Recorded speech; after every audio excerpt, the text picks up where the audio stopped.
IPA question number 7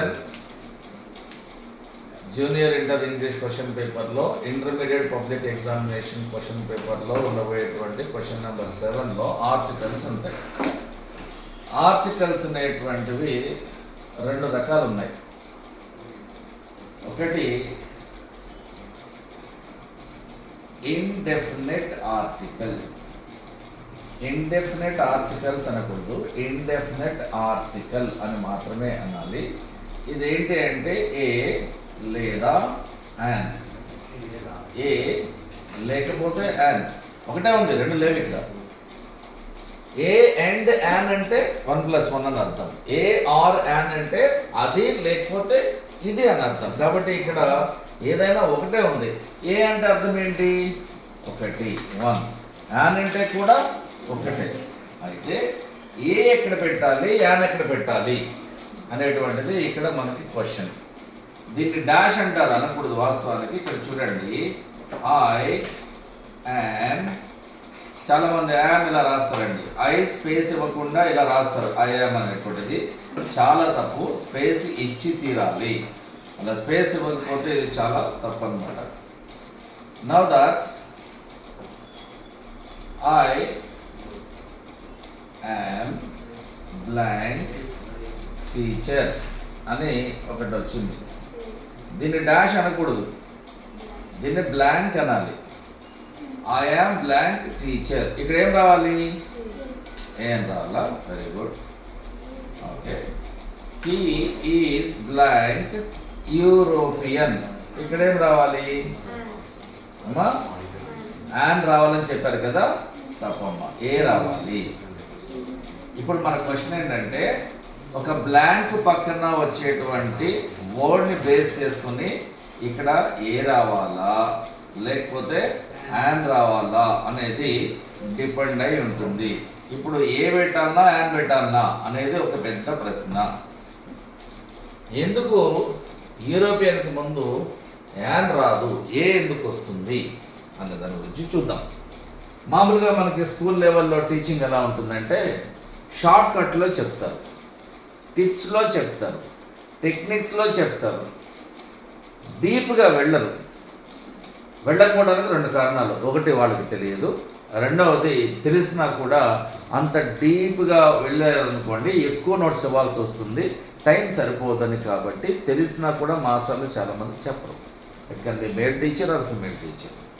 కానీ intermediate స్టేజ్లో మనం డెప్త్లోకి వెళ్ళాల్సి ఉంటుంది కాబట్టి తప్పకుండా మనం దాని గురించి మాట్లాడుకోవాలి. ఇంగ్లీష్ ఆల్ఫబెట్ ఎన్ని ఉన్నాయి? ఆల్ఫబెట్స్ అనకూడదు, ఇంగ్లీష్ ఆల్ఫబెట్. ఒకటైనా ఎన్ని ఉన్నాయి? ఇంగ్లీష్ ఆల్ఫబెట్ మనకి 26 ఉన్నాయి. English alphabet are 26. ఈ 26ని మనము 3 రకాలుగా విడగొడతాం. వాలోస్ అని అంటారు. వీటిని వోవెల్స్ అని చదవకూడదు. It's actually the right pronunciation of this word is vowels. Vowels are 5. ఏంటవి అంటే ఏ, ఈ, ఐ, ఓ అండ్ యు. స్కూల్లో ఏం చెప్పారంటే మీకు, నాకు తెలిసి ఏ, ఈ, ఐ, ఓ, యు అనే అక్షరాలతో స్టార్ట్ అయ్యేటువంటి వర్డ్స్కి ముందు, పదాలకు ముందు యాన్ పెట్టండి అని చెప్పుకుంటారు. అది శుద్ధ తప్పు అని నేను చెప్తున్నా, నేను కాదు. ఇంగ్లీష్ లాంగ్వేజ్ నేర్చుకున్నాడు ఎవడని చెప్పేది అది. ఎందుకు కాదో నేను చెప్తాను తర్వాత. సబ్ వోవెల్స్ లేదా సబ్ వాలోస్ అని చదవాలి. ఆర్ 2. ఏంటివి అంటే డబ్ల్యూ అండ్ వై.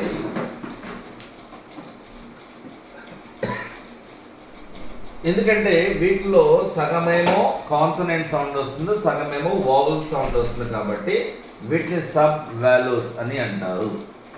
మరి ఇంకా మిగతావి ఏమున్నాయంటే కాన్సోనెంట్స్ ఉన్నాయి. ఇవన్నీ ఉన్నాయంటే కాన్సోనెంట్స్ ఆర్ 19. ఏంటా 19 అంటే ఇక్కడ B, C, D, F, G, H, J, K, L, M, N, P, Q, R, S, T, V, X, Z. 19 ఉంటాయి. 19 + 2 21 + 5 26. ఇక్కడ లెక్క సరిపోయింది.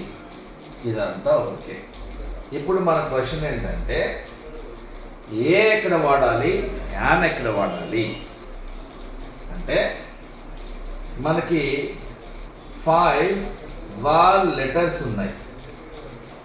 ఏంటి 5 వాల్ లెటర్స్ అంటే ఏ, ఈ, ఐ, ఓ, యు. ఈ 5 వాల్ లెటర్స్కి 10 వాల్ సౌండ్స్ ఉంటాయి. Sounds are important. ఏంటి సౌండ్స్ అంటే ఆ, ఈ, ఏ, ఐ.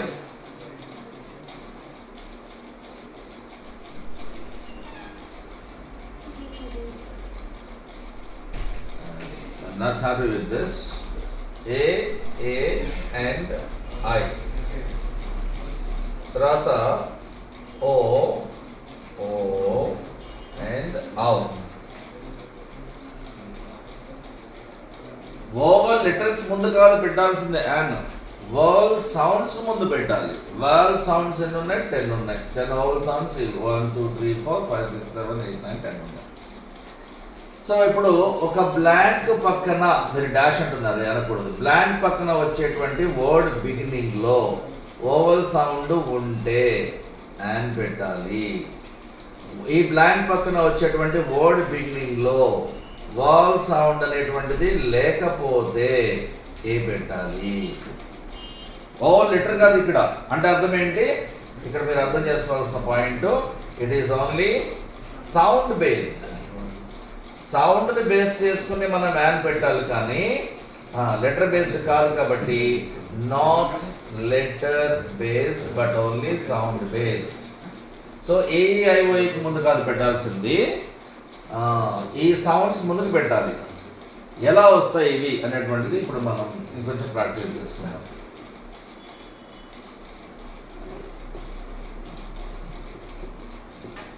నా బ్లాంక్ వచ్చింది. ఈ బ్లాంక్ పక్కన ఇక్కడ నేను ఒకటి రాస్తున్నాను. దీన్ని అంబ్రెల్లా అని చదవాలి. బి సైలెంట్, దాన్ని అంబూరెల్లా అనకూడదు, అంబ్రెల్లా. బి లేదనకూడదు, దాన్ని తీసేయండి అసలు. అంబ్రెల్లా అని అన్నా. ఇక్కడ బిగినింగ్ సౌండ్ ఏంటి? ఇంగ్లీష్ మాటనే తెలుగులో చదువుకుందాం. మనం తెలుగు వాళ్ళం కదా. తెలుగులో చదువుకున్నప్పుడు ఫస్ట్ సౌండ్ ఏంటి? ఆ అనేటువంటిది ఓవల్ లిస్ట్లో ఉందా లేదా? ఉంది. కాబట్టి రైట్. నెక్స్ట్ వన్, ఇది ఎలా చదవాలి? ఆరెంజ్ అని చదవాలి. ఆరెంజ్ అన్నప్పుడు బిగినింగ్ సౌండ్ ఏంటి? కాబట్టి ఇది కూడా తర్వాత ఇండియన్ అని ఉంది. ఇక్కడ సౌండ్ ఏమొస్తుంది? ఈ. కాబట్టి ఇక్కడ ఈ ఉంది. కాబట్టి బ్లాంక్ పక్కన వచ్చే వర్డ్ బిగినింగ్ లో వోవల్ సౌండ్ ఉంటే యాన్ అని అనుకున్నాం. తర్వాత ఈగల్ అని అనుకున్నాం. ఇక్కడ సౌండ్ ఏమొస్తుందంటే ఈ అని వస్తుంది. కాబట్టి యాన్ ఈగల్. దీని పక్కన ఇక్కడ ఒక మాట వచ్చింది చూడండి, ఎలిఫెంట్ అని వచ్చింది. ఎలిఫెంట్ అన్నప్పుడు బిగినింగ్ సౌండ్ ఏంటి? ఏ. ఏ అనేది ఓవల్ సౌండ్ లో ఉంది కాబట్టి యాన్ ఎలిఫెంట్. ఈ యాన్ ఏమవుతుందంటే వాల్ సౌండ్స్ ఉన్నటువంటి ఆ వర్డ్స్ తో మనకి ప్రొనౌన్సియేషన్ ఈజీగా ఫాస్ట్గా ఉండటం కోసం యాన్ పెట్టారు. షేక్స్పియర్ కాలానికి ముందు, అనగా ఇప్పటికీ 567 సంవత్సరాలకు ముందు మనకు అసలు లేదు, అసలు ఈ సిస్టమ్ లేదు. అన్నీ ఒకే రకంగా ఉండేవి. ఇక్కడ చూడండి ఏ ఉంది. దీని తర్వాత మనకి ఇంకొకటి తీసుకుంటే బ్లాంక్ పక్కన ఏంజెల్ అని రాస్తున్నాం. ఇక్కడ బిగినింగ్ సౌండ్ ఏంటి? ఇక్కడ ఏ. కాబట్టి యాన్ ఏంజెల్. తర్వాత ఇక్కడ చూడండి ఐస్ క్యూబ్ అన్నాను. ఐ ఇక్కడ ఐ వస్తుంది కాబట్టి ఏం రాయాలి ఇక్కడ నేను? An ice cube. అలాగే బ్లాంక్ పక్కన ఒబేడియన్స్ బాయ్ అని వచ్చింది. ఇక్కడ బిగినింగ్ లో సౌండ్ ఏంటి? ఓ. ఓ ఉంది కాబట్టి యాన్. తర్వాత బ్లాంక్ పక్కన ఇంకొక వర్డ్ రాస్తున్నాను. ఇక్కడ ఓల్డ్ మ్యాన్ అని రాస్తున్నాను. ఇక్కడ ఏమొస్తుంది సౌండ్? ఇక్కడ ఓ అని వస్తుంది. కాబట్టి ఇక్కడ ఏం రావాలి? యాన్ అని రావాలి. అలాగే బ్లాంక్ పక్కన ఇక్కడ చూడండి అవుట్డేటెడ్ కార్ అంటే ఇక అది పనికిరాదు, ఇక అయిపోయింది, అది దాని సర్వీస్ లేదు ఇక. ఇక్కడ అని వస్తుంది, అని వచ్చింది కాబట్టి ఇక్కడ ఏం రావాలి, అండ్ అవుట్డేటెడ్ కార్. సో